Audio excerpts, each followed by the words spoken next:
melhor. Amém? Note um pouco aqui em cima. Você vai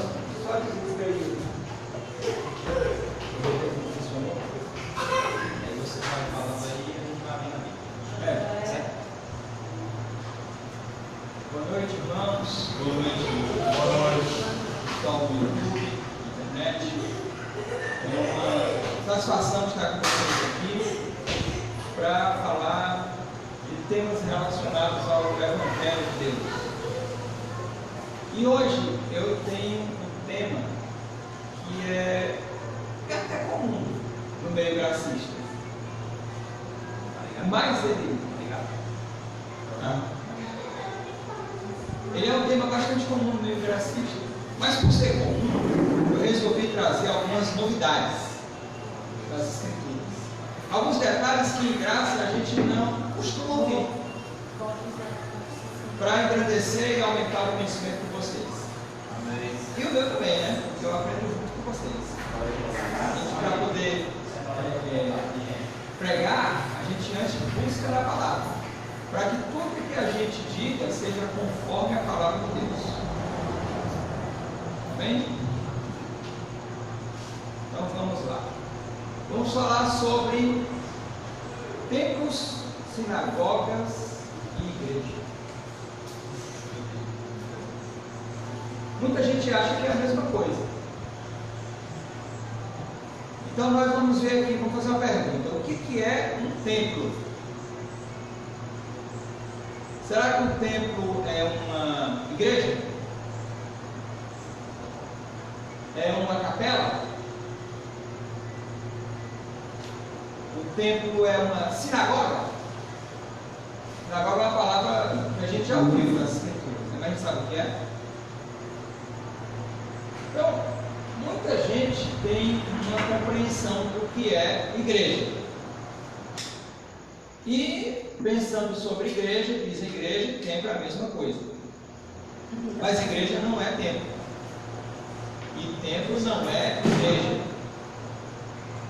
Na verdade, igreja não é nem mesmo uma organização religiosa. Para nós isso não é uma novidade, mas para muitas pessoas igreja tem fundador? Igreja tem presidente? Ou melhor dizendo, pastor presidente?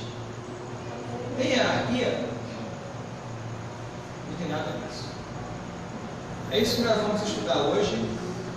E eu pretendo que vocês compreendam bem, não vou falar pausadamente. Vamos acompanhar pela Bíblia e entender esse assunto. Primeiro, a origem, né? Eu fui atrás da palavra igreja. Qual é a origem dessa palavra? Ela vem do grego. Significa eclésia. Isso em grego. Né? Mas o que é eclésia? Originalmente significa chamado. Uma pessoa que foi chamada. E tem um estudioso conhecido na Europa, o E.W. Bullinger. Ele fez um livro, escreveu um livro chamado Concordance to the Bible. Na página 59, volume 1 desse livro, o irmão Bullinger, ele disse o significado da palavra igreja. Ele disse que igreja é assembleia, significa assembleia. Então, por exemplo, nós escrevemos a Assembleia de Deus, igreja de Deus. Porque a igreja e a assembleia são sinônimos. Uma palavra tradução da outra. Certo? A palavra assembleia ou eclésia no grego, ela aparece 115 vezes no Novo Testamento. 115 vezes. Alguém foi lá e contou, viu não? E 3 vezes dessas 115 ela tem esse sentido de assembleia. O restante é igreja mesmo. Sendo que as duas significam a mesma coisa. Então, teve uma certa ocasião que houve uma assembleia em Éfeso. Essa assembleia foi para poder resolver uma questão. Era uma questão religiosa? Não. Então, né, essa eclésia, quando se reuniu em Éfeso, teve a participação de várias pessoas e não tinha o propósito de glorificar a Deus. Se vocês quiserem acompanhar, em Atos 19, Atos capítulo 19, né? São vários versículos, o 32, o 35, o 39 e o 41.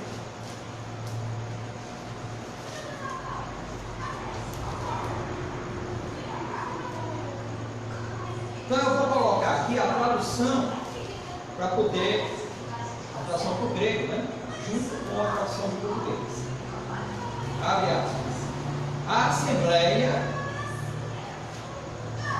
entre aspas, eclésias, que era igreja, né? Estava em confusão. Uns gritavam uma coisa, outros gritavam outra. A maior parte do povo nem sabia por que estava ali.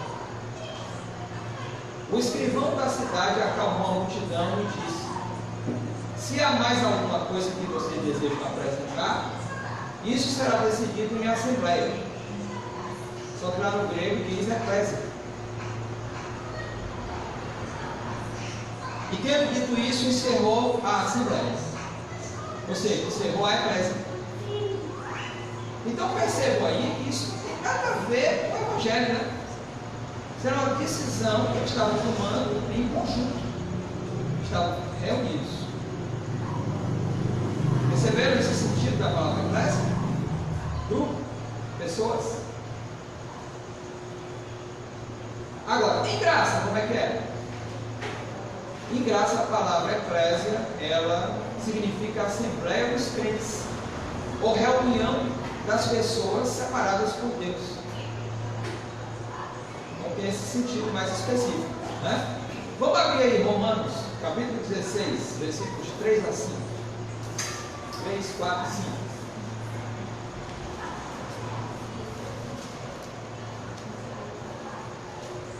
E vamos ver o que Paulo falou nessa ocasião.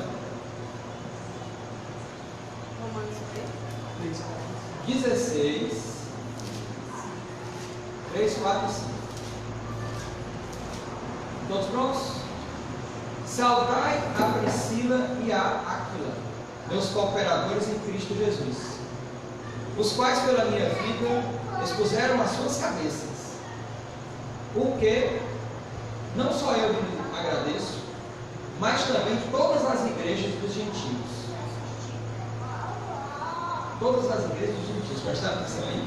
Então, o que são essas igrejas dos gentios? Quais eram as igrejas dos gentios? Vamos pensar aqui, ó, está no dedo. Católico, Assembleia, Testemunho de Jeová, né?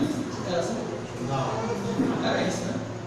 As igrejas dos gentios eram as comunidades dos santos que estavam espalhados entre os gentios.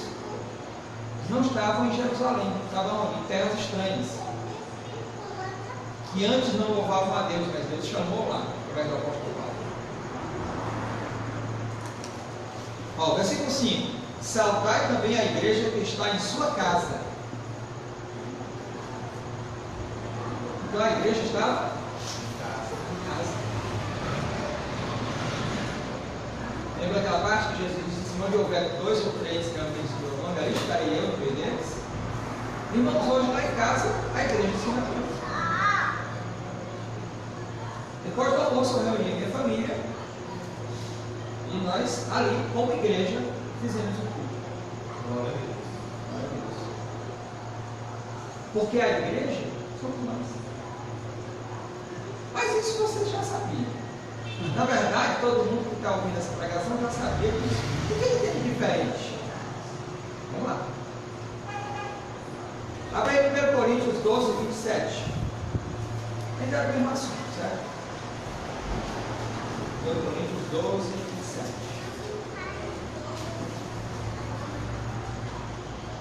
Em 1 aos Coríntios 12, 27, diz: ora, vós sois o corpo de Cristo, e seus membros em particular. Então, vocês são o corpo de Cristo. São seus membros. Mas ele é o quê? A cabeça.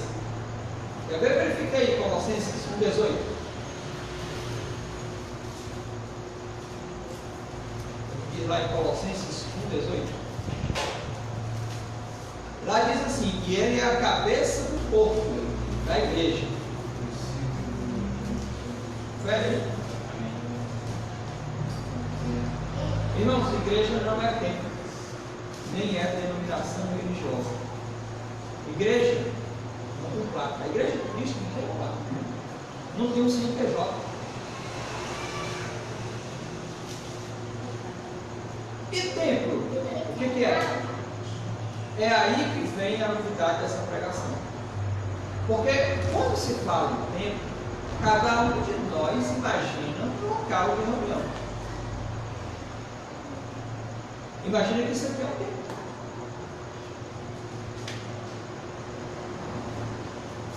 Durante a lei de Moisés, o que era um templo? Uma tenda, né? Eles montavam a tenda, viajavam com ela, desmanchavam quando viajavam. Chegava lá no destino, montava a tenda e aquilo ali era o templo.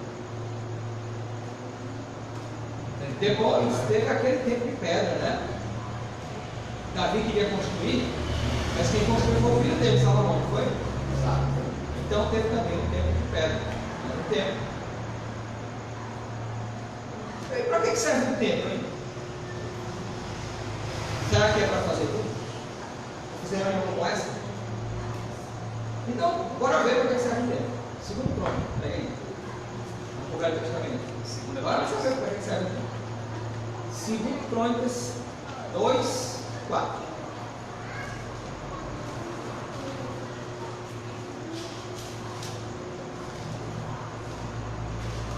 Preste atenção se o templo que está aí nessa escritura se parece com os templos que a gente vê hoje.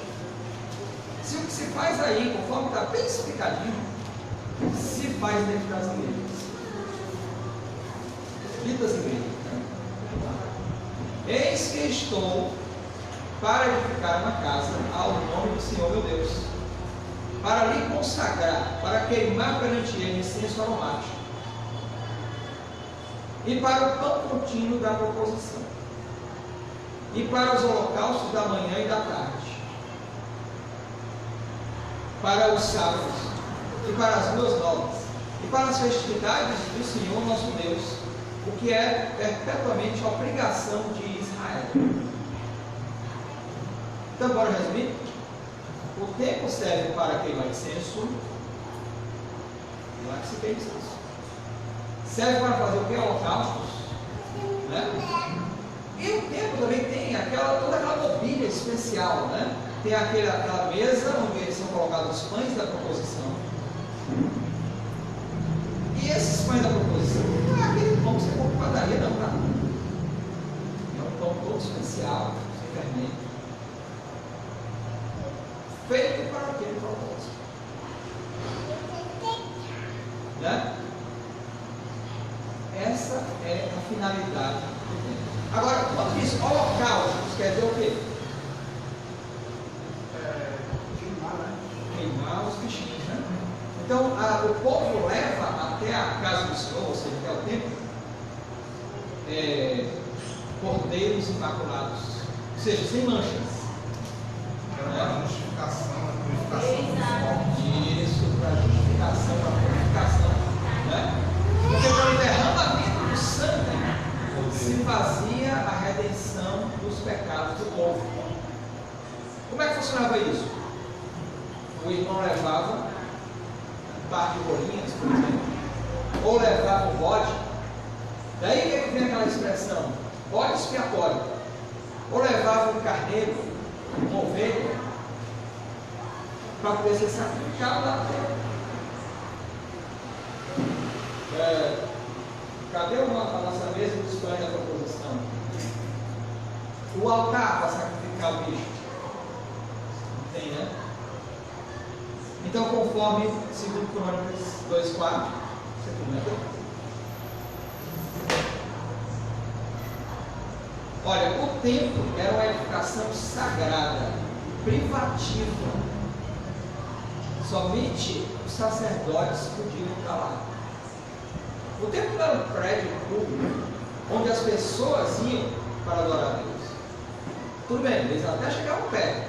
Tinha um átrio que era, né, o átrio para as pessoas terem acesso. Porém, elas não entravam no lugar santo. Elas não entravam no Santo do Santo. Porque quem entrava ali era só quem tinha autoridade. Ou seja, só os sacerdotes e os levitas. Tá? Levitas e sacerdotes são o quê? Às vezes vocês não sabem o que é. Eu não vou explicar para vocês. Os levitas são aqueles que eram chamados ao sacerdócio, que ministravam a obra do templo. O primeiro deles foi Arão, porque Arão era levita. Moisés, irmão de Arão, também era levita. Somente os membros da tribo de Levi podiam ter sacerdócio. Só eles. Tá? Veja em Números 12 e 22. Números 12 e 22. Nesse versículo, você vai entender, de uma vez por todas, que isso aqui não é templo. Você vai também entender que não existe templo nos dias atuais. Com esse versículo aí. Porque vamos ver, nesse versículo, quem é que pode entrar no templo? Números 18. 18 e 22.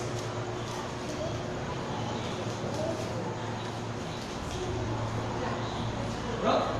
Daqui em diante, mais nenhum outro israelita, além dos sacerdotes e dos levitas, entrará no santuário, sob pena de se tornarem culpados e de terem de morrer.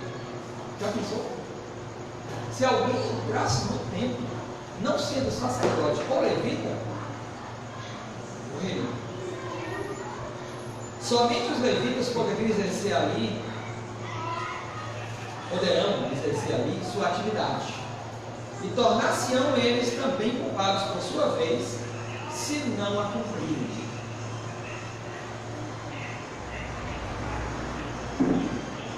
Aí eu pergunto para vocês: os prédios onde os cristãos cultuam a Deus são assim tão restritos?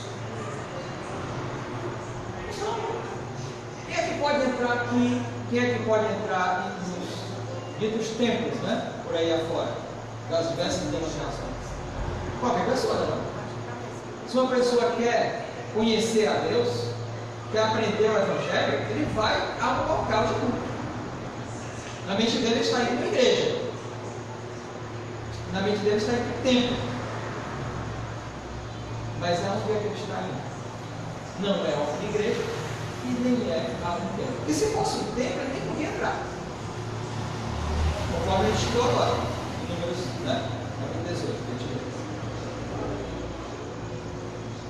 Ora, se não é um templo, se não é uma igreja, que os irmãos estão indo para frequentar as reuniões, para cultuar a Deus, onde é que eles estão indo afinal?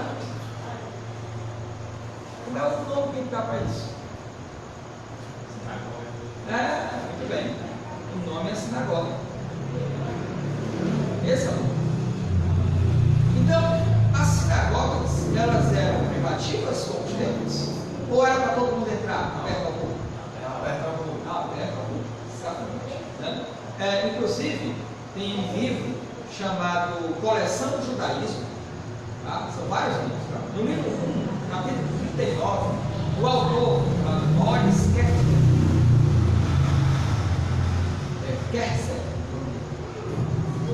ele diz o seguinte, abre aspas: qualquer pessoa pode entrar numa cidade.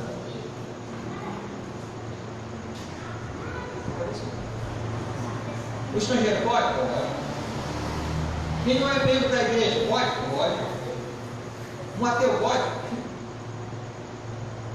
Qualquer um pode. Então, irmãos, o que as pessoas pessoas chamam de templo por aí afora são, na verdade, sinagogas. Bonitas são suas sinagogas, bonito. Nossa. Até então, A sua sinagoga. até então eles iam aprender da lei, né? Não eles iam aprender da graça. Isso. E da graça? Vamos para o tempo da graça? Marcos capítulo 3. Bom, ainda era os dias de Jesus na carne. Tá? Ainda era os dias de Jesus na carne. Mas veja como a sinagoga era pública. Marcos capítulo 3, versículos 1 e 2 diz assim, ó. Outra vez entrou na sinagoga e estava ali um homem que tinha uma das mãos mirrada. Você lembra desse episódio, né? Que lugar era aquele? Era na sinagoga. E olha ali o homem da mão mirrada entrou lá. Será que dizia lá que o homem da mão mirrada era sacerdote? Não, nem nada. Uma pessoa comum. E ele teve acesso. Ora, se Jesus até disse em João 16:2, né, que os discípulos seriam expulsos da sinagoga quando começassem a ensinar lá, não disse? Se eles são expulsos da sinagoga, eles podem entrar, não é? E eles são levitas? Por exemplo, ó, vamos ver aqui se eles são levitas. Tiago, ele era irmão de Jesus, não é? Jesus era levita. De que tribo é Jesus? De Judá. Não é? Jesus é judeu. Ora, se Tiago é irmão dele, então também é judeu. Pois Tiago foi expulso da sinagoga quando ele começou a ensinar aquilo que eles chamavam de heresia. Para eles era heresia, né? Na verdade, era o Evangelho.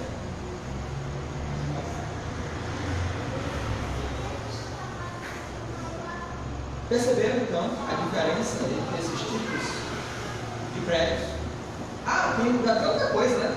Existem religiões que dizem que o que acontece dentro de um templo, né, não é para ser divulgado fora. Que as coisas do templo são sagradas, muito santas, então não são para ser conhecidas pelo público. Apenas quem está autorizado a entrar no templo, não estou falando de sinagoga não estou falando de igreja, estou falando de templo. E somente entraria no tempo que estivesse autorizado, e ao entrar, o que visse lá não vai contar para ninguém. Olha, irmãos, isso aí não vai de acordo com a palavra de Deus. Porque os rituais do templo, todas as suas ordenanças estão nítida e claramente descritas no Velho Testamento. Portanto, não há nada de tão sagrado lá que não possa ser colocado fora.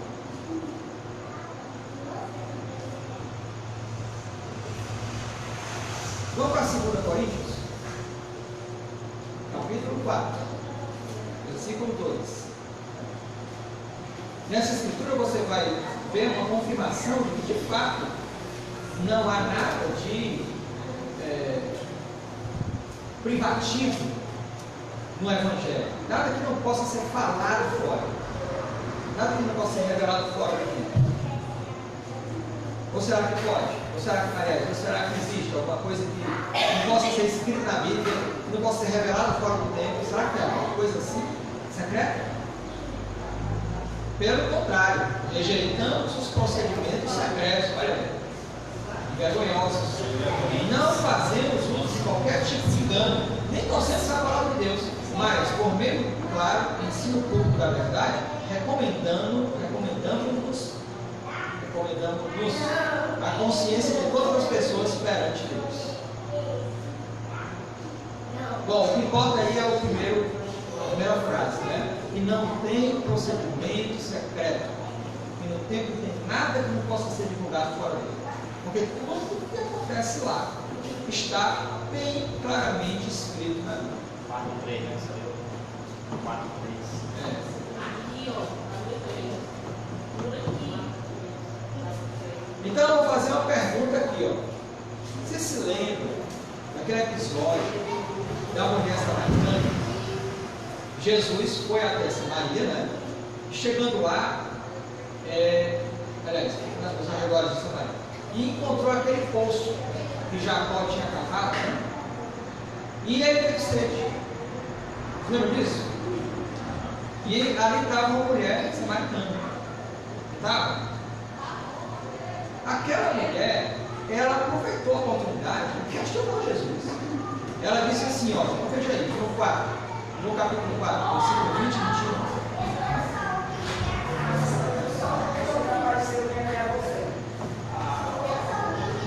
No capítulo 4, versículos 20 e 21.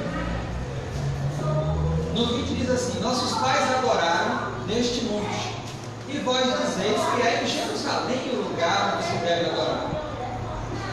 Então, onde é que é o lugar que deve adorar? Segundo os judeus, era Jerusalém. Por que razão era Jerusalém? Porque o templo estava lá. Então, o sacrifício feito da Josinha, o sacrifício feito por causa do templo estava no templo. O sacrifício que existia era de animais, e era um templo. Né? Então, quer dizer, se você tinha um voto a fazer, tem que viajar para Jerusalém no templo. Você é estrangeiro, judeu que mora fora, regularmente você tem que voltar à sua terra natal para poder frequentar o templo, poder fazer seus votos, para oferecer os seus sacrifícios e as suas oblações. Bom, isso é o 20. Agora o 21 aí, ó. A resposta de Jesus para a mulher, né? E a mulher perguntou, ó, vocês dizem que tem que adorar em Jerusalém, mas nossos pais adoraram aqui neste monte. Aí eu pergunto para vocês, é no monte que tem que adorar? Ou é no templo que tem que adorar? Em qualquer lugar. Em qualquer lugar. Jesus disse, mulher, crê-me que a hora vem, quando nem neste monte, nem em Jerusalém adorareis o Pai. Vós adorais o que não sabeis, nós adoramos o que sabemos, porque a salvação vem dos judeus. Porém a hora vem, e agora é, em que os verdadeiros adoradores adorarão o Pai em espírito e em verdade, porque o Pai procura tais que assim o adoram. Então, irmãos, Deus está procurando por vocês. E louvado seja Deus, Ele está achando. Ele está encontrando. Por quê? Porque Ele procura quem o adore em espírito e verdade. E eu vejo que é assim que vocês fazem. Porque vocês adoram a Deus como? Em casa, na rua, aqui entre os irmãos, no ônibus, no transporte, andando de bicicleta, né? Enfrentando engarrafamento no carro. É isso que Deus procura.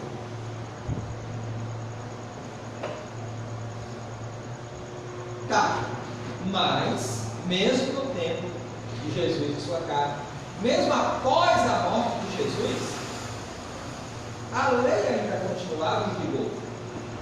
Continuava ou não? Então, se a lei continuava em vigor, continuava acontecendo sacrifícios. Não? Continuava acontecendo o que mais? Ordenanças. Por quê? Porque os pactos estavam viciados. Ou seja, era tempo de graça. Jesus diz, ó, a hora vem e agora é. Em que adorareis o Pai em espírito e verdade. Mas não era o que estava acontecendo o tempo todo. Ainda havia ordenanças e rituais seguidos. Olha, pasmem aqueles que não sabem disso. Até os cristãos estavam fazendo isso. Vocês não se lembram que Pedro era a favor da circuncisão? Vocês lembram que Pedro e João iam todo dia à hora nona ao templo? Para orar. Vocês lembram que certos rituais caíram depois, ainda eram praticados? Ainda havia castiçal, ainda havia aqueles símbolos sagrados. Só que lembre-se, Jesus já tinha morrido. E quando ele morreu, o véu se rasgou e foi de cima a baixo. Isso quer dizer o quê? Que aquelas ordenanças não tinham mais validade. Não tinha mais valor.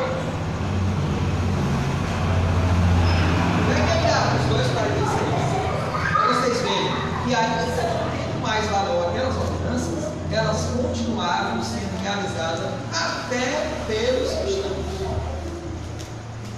Sabiam disso? Você já tinha notado essa parte? Você já tinha percebido isso? Que os cristãos do primeiro século, por algum tempo, continuaram a cuidar deles. Pois olha aí, ó, Atos 2,46. E perseverando unânimes todos os dias no templo, e partindo pão em casa, comiam juntos com alegria e singeleza de coração. Tem ordenança aí ou não tem? Tem. Tem ordenança. Ou vocês acham que eles iam para o templo para poder ver como o templo era bonito? Não era turismo arquitetônico que eles estavam fazendo lá, não. Eles iam no templo para realizar as ordenanças. Né? E veja, são os crentes. Não está falando aqui de sacerdote, judeu, levita, não. É claro que eles não podiam entrar nos recintos sagrados, porque isso era restrito aos sacerdotes. Mas eles chegavam com as suas ofertas. O templo, irmãos, era o local indicado para se realizar as ordenanças do antigo pacto, que ainda estava sendo respeitado. Pega aí, Hebreus 9. Hebreus 9, vamos ver 3 versículos, tá? O 1, o 11 e o 12. Hebreus capítulo 9, versículos 1, 11 e 12. Pronto? Pegar? No 1, ora, também o primeiro tinha ordenança de serviço divino e um santuário terrestre. Peraí, foi primeiro o quê? O primeiro pacto. Ele tinha ordenanças de serviço divino. Está escrito aqui. E um santuário terrestre. O que era esse santuário terrestre? O templo. Esse é o santuário terrestre. Né? Agora vamos lá. Mas quando Cristo, o sumo sacerdote dos bens futuros, for o maior e mais perfeito tabernáculo, não feito por mãos, isto é, não dessa feitura, nem por sangue de bodes e de bezerros, mas pelo seu próprio sangue, uma vez por todas, entrou no santuário, havendo efetuado uma eterna redenção. Então, irmão, ele entrou de uma vez por todas no santuário. Que santuário é esse? Aquele lá, chamado Templo de Heróis. Bora ver. Porque se há um santuário, então, ótimo. Mas onde é esse santuário? Onde é que ele fica? Talvez a gente possa ir lá conhecer, né? Veja aí, Atos 7,48. Bora ver qual é o santuário. Atos 7,48. Quem abriu?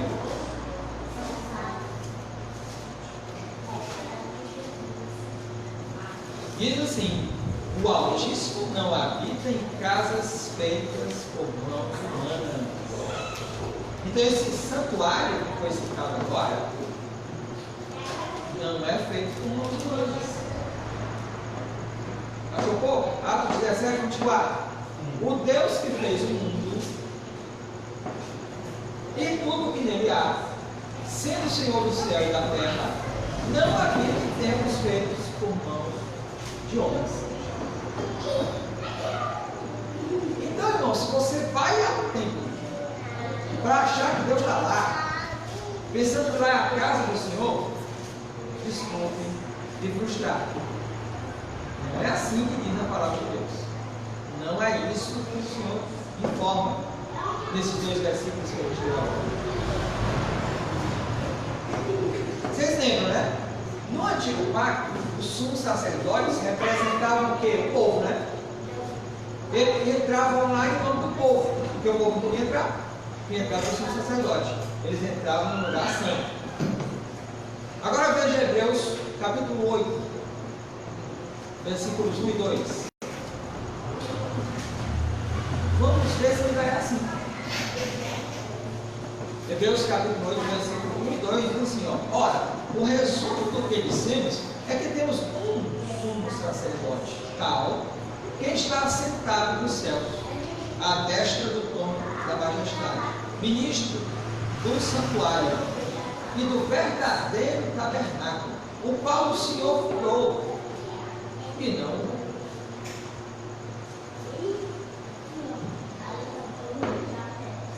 Ou seja, aquele tabernáculo, aquele templo de pedra, né, que hoje não está mais em pé, não é o tabernáculo, não é o santuário de Deus. Deus não está lá, mas Ele está sim no santuário. Nós acabamos de ver que Ele está no santuário. Só que esse não foi feito por mãos de homens. Aliás, o tabernáculo que foi feito por mãos de homens foi destruído, não foi? Ele não está mais em pé. Não é porque ele ficou velho, não, tá? Ele estava bem novinho. Ele estava ótimo, lindo e maravilhoso. Só que ele foi destruído. A gente sabe que no ano 70 aconteceu uma tribulação. Não, aquela tribulação começou um pouco antes do ano 70. O ano 70 era cristã. Não era o tempo da discoteca, não, tá? No ano 70 não era cristã, primeiro século. Quando aconteceu aquela tribulação enorme, ocorreu ali uma perseguição extraordinária, uma perseguição ferrenha, uma perseguição destruidora, como nunca tinha havido antes e como nunca vai haver outro igual. Aquela perseguição foi tão grande que fogo veio sobre a cidade de Jerusalém. E não foi só a cidade que foi queimada, não. O templo também foi, porque foi pelo fogo que ele foi destruído. Essa perseguição aconteceu sob o comando do general Tito. Ou seja, ele veio de Roma. Né? Porque Roma era uma nação que pelejou contra a nação de Israel. Ali houve nação contra nação, reino contra reino, povo contra povo. E culminou com a destruição daquele edifício espetacular que era o templo de Herodes. Ora, não sei se vocês já leram, mas Deus tinha avisado que isso ia acontecer. Vocês lembram disso? Por quê? Por que isso tinha que acontecer? Veja a resposta aí, Hebreus 9. Já está com Hebreus 8 aberto? O pessoal passa a página aí. Hebreus 9, versículo 8. Vamos ver o 8, 9 e 10. Para entender. O 8 diz assim: dando nisso a entender o Espírito Santo que o caminho do santuário celestial, tá? O caminho do santuário ainda não fora manifestado, enquanto se conservava em pé o primeiro tabernáculo. Veja, o que está dito aqui é que enquanto o tabernáculo, ou seja, o templo, estivesse em pé, o verdadeiro santuário não estaria operante. O qual era símbolo para o tempo de hoje. Olha aí, Davi. No versículo 9. Nele se ofereciam dádivas e sacrifícios, que, quanto à consciência, não podiam aperfeiçoar aquele que fazia o serviço, pois consistiam somente de alimentos e bebidas, e várias aluções e ordenanças da carne, impostas até o tempo da reforma. Veja que isso estava determinado para acabar. Perceberam isso no versículo 10? As ordenanças da carne estavam determinadas até o tempo da reforma, ou seja, até o fim. Esse tempo da reforma não foi a reforma protestante, não, tá? O tempo da reforma foi o momento em que o templo viria abaixo. Por quê? Lá no versículo 8 ele diz ó, que o tabernáculo celestial ainda não podia ser manifestado enquanto tivesse em pé aquele templo maravilhoso de pedra. Aquela edificação bonita que os apóstolos tanto, né, admiraram. Mas que Jesus disse, né, que ia ficar elegida para sempre. Irmãos, hoje o que vale é a graça de Deus. Não são mais ocorrências. Elas foram revogadas. Bom, a palavra revogada vocês conhecem bem, né? O que é revogado? Uma coisa que não vale mais. Quer ver um exemplo? Ó? Tem leis hoje que estão sendo revogadas, né? Por exemplo, o Bolsonaro falou recentemente que as crianças, quando vão no carrinho, não precisa, no carrinho não, na cestinha, né, dentro do carro, ela pode até estar segura, ótimo, mas se elas não estiverem na cestinha, não serão mais multadas, porque essa lei está revogada. Então, revogar, pode vocês ou não com essa lei, eu, por exemplo, não concordo. Eu preferia que a lei continuasse. Essa lei aí, essa, na cestinha dentro do carro. Tá? Mas, e aí? Eu não sou juiz, não sou legislador, né? Então, a mim não cabe esse tipo de assunto. Se eles revogarem a lei, pronto. No dia que meu filho for fora da cestinha, ou da cadeirinha, eu não vou ser mais multado. Por quê? Porque a lei foi revogada. Se ela foi revogada, não tem mais punição para aquele esforço. É isso que significa o revogado, tá certo? Pois as ordenanças foram revogadas. Mas foram mesmo? Será que as ordenanças foram revogadas ou ainda tem ordenança hoje? A gente ouve o sistema religioso que ainda tem ordenança. Porém, a gente lê em Hebreus 7,18 que a precedente ordenança é revogada por causa da sua fraqueza e inutilidade. Confira aí, Hebreus 7,18. Tem mais, viu? Não é só essa que diz isso, não. Também tem, para ficar só no versículo, né? Não, você vai se basear só no versículo isolado? Não. Abre aí Efésios 2,15.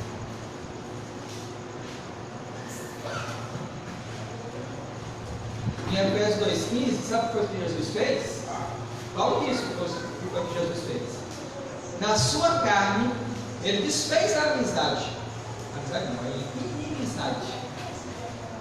A saber, a lei dos mandamentos, que consistia em ordenanças. Está vendo aí? Ele desfez. Tem versão que ainda diz mais claramente, diz que aboliu. Então a lei dos mandamentos e suas ordenanças foi abolida.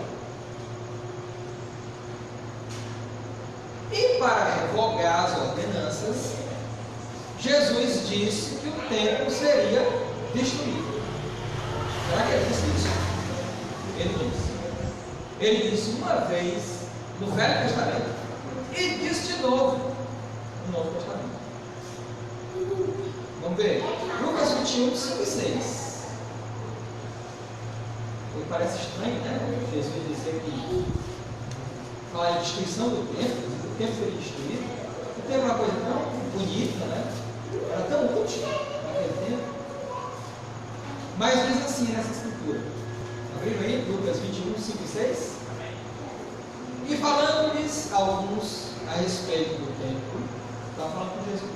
Como estava ornado de pedras preciosas, formosas, disse: quanto a isto que vedes, dias virão, em que não se deixará aqui pedra sobre pedra que não seja derribada.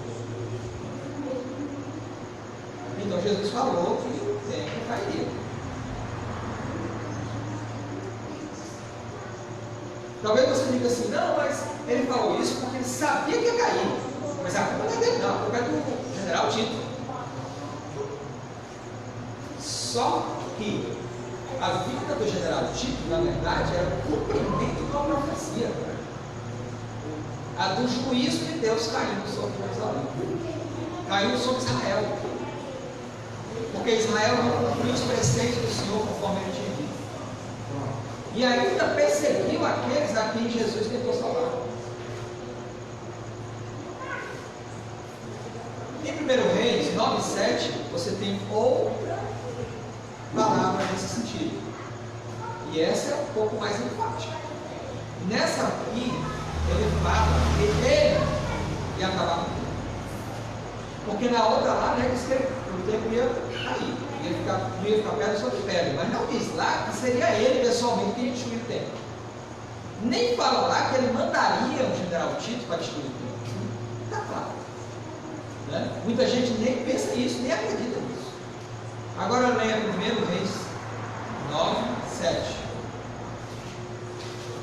Diz lá: desarraigarei Israel da terra que lhes dei, e lançarei para longe da minha presença este templo que consagrei ao meu povo. Israel se tornará, então, motivo de zombaria entre todos os povos. Isso aí aconteceu? Aconteceu sim. Irmãos, nesse tempo aí, depois da destruição de Israel, depois da destruição de Jerusalém, do templo, a zombaria foi tão grande que se cunharam moedas com a efígie do Nero de um lado, Nero era o imperador, né? Nero de um lado. Do outro lado da moeda havia uma frase dizendo: Judéia tomada.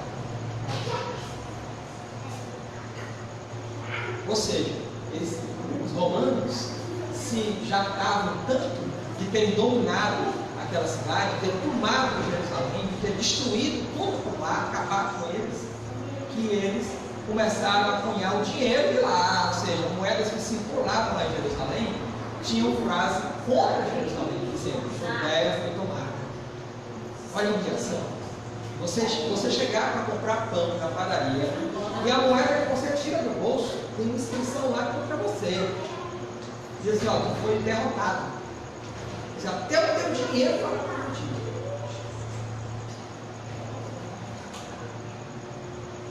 Portanto, a escritura em 1 Reis 9,7 se cumpriu plenamente, totalmente.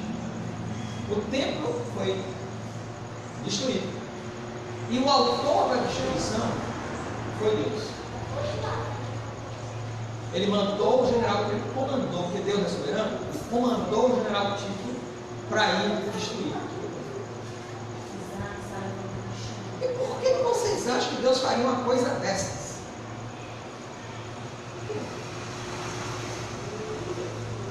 Porque lá no templo era onde eram realizadas as ordenanças da lei de Moisés. Porque era lá no templo que agiam os sacerdotes e levitas. E digo uma coisa: tem levita hoje? Bom, levita tem, porque são descendentes de Levi. Mas tem sacerdotes? Os levitas de hoje são sacerdotes? Procure lá na história dos judeus. Os levitas continuaram sendo levitas, porque são descendentes, mas os sacerdotes desapareceram. Não tem mais sacerdote lá. Porque até então, continuando, eles não iam dar a sessão que tinha sido feito por Jesus Cristo na cruz, né? Eles não iam receber enquanto o tempo estivesse em pé. Enquanto o tempo estivesse em pé. Então, por isso que Deus mandou o general Tito para destruir o tempo. Por quê? Porque foi só assim, irmãos, que acabou definitivamente a lei de Moisés. Ou vocês acham, raciocínio comigo, vocês acham que Jesus tendo morrido, a lei acabou instantaneamente? A lei de Moisés cessou de ser realizada? Cessou a valia dela? Qualquer um que quebrasse o sábado depois da morte de Jesus seria morto. Qualquer um que não circuncidasse estaria contra a lei, não estaria cumprindo essa lei. Ora, mas se Pedro era a favor da circuncisão e permaneceu sendo até Deus mostrar para ele que não precisava mais, Paulo se submeteu a cumprir os rituais do templo por causa disso aí. exatamente. Tiago chegou, quando Paulo chegou lá em Jerusalém, né? Tiago chegou e disse: ô Paulo, estou feliz por te ver, mas o que eu ouço de ti são horrores. Estão dizendo aí que você é contra a lei, que você ensina a apostatar de Moisés. Não tem esse lá? Não. Que Paulo ensinava a apostatar de Moisés. Tiago ficou horrorizado com isso. Aí Tiago ainda convenceu Paulo para ligar: o seguinte, tu és judeu, né? Tu tem sangue de Israel nas veias, vamos lá, rapa a tua cabeça, faz teus votos, né? E Paulo fez. Por que Paulo fez? Porque ele era judeu. Porque quem está em Jerusalém tem que fazer, senão morre.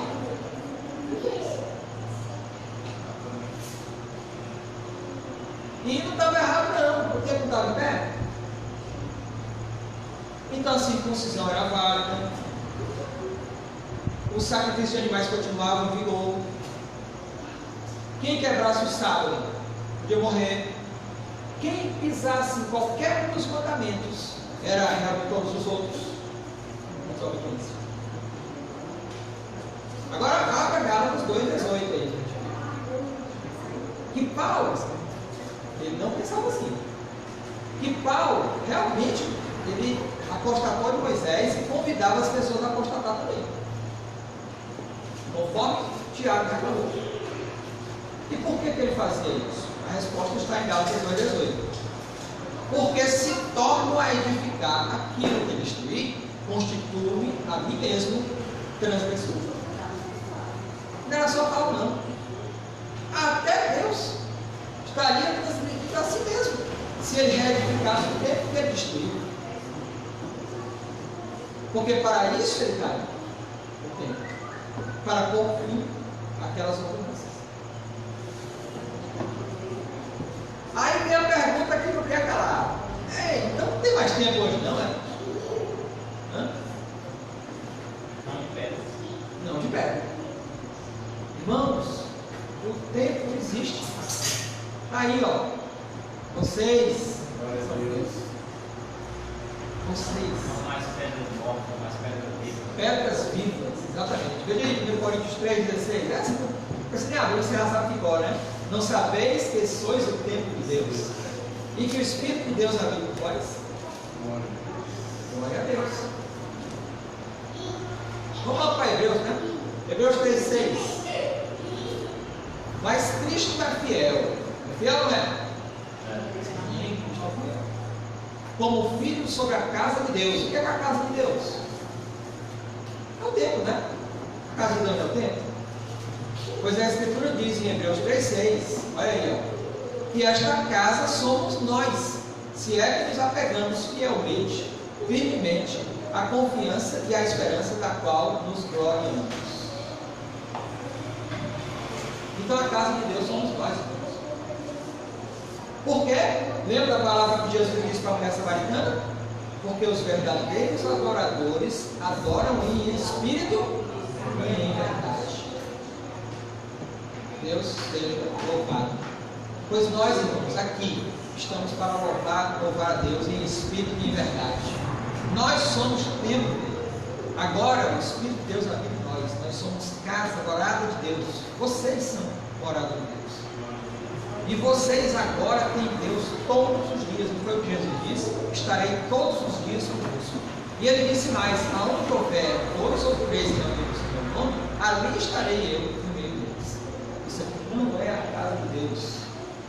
Isso aqui é a casa do Robson. Mas nós somos a casa de Deus e o Robson não é. E aqui, irmãos, eu quero terminar minha pregação dizendo para vocês que eu sei que isso é verdade. Eu sei que não tem mais tempo de pedra valendo como edifício sagrado. Não existe mais. Deus acabou com isso para pôr fim à lei de Moisés. Creio que é isso que está na palavra de Deus. Digo isso em nome de Jesus Cristo. Amém.